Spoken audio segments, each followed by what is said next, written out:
Ugandan police harass and physically abuse gay people in custody, a report by a human rights group has said. Chapter 4 Uganda documented several cases of men suspected of being homosexual having intrusive physical examinations. Homosexual acts are illegal in Uganda and there are plans to introduce new harsher legislation. Uganda's Internal Affairs Minister said the allegations were not true but his office would look at the findings.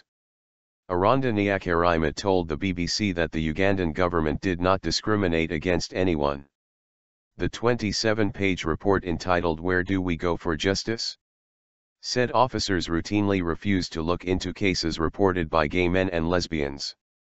It found several instances when the police instead turned against them because of their sexuality, charging them with crimes such as indecent exposure, sodomy, and having sex against the order of nature.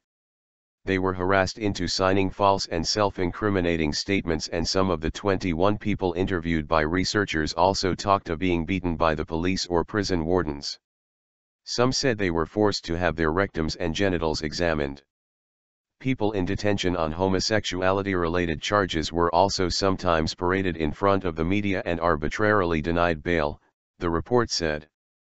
Uganda is a deeply conservative society where many people oppose gay rights.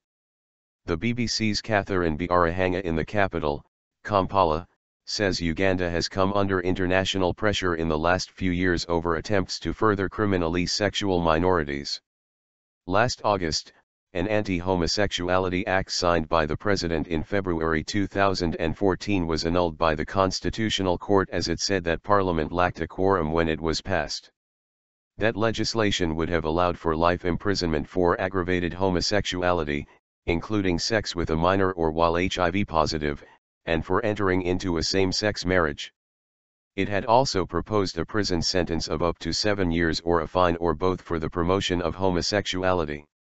A streamlined version of the annulled legislation is in the pipeline, a government minister told the BBC in November.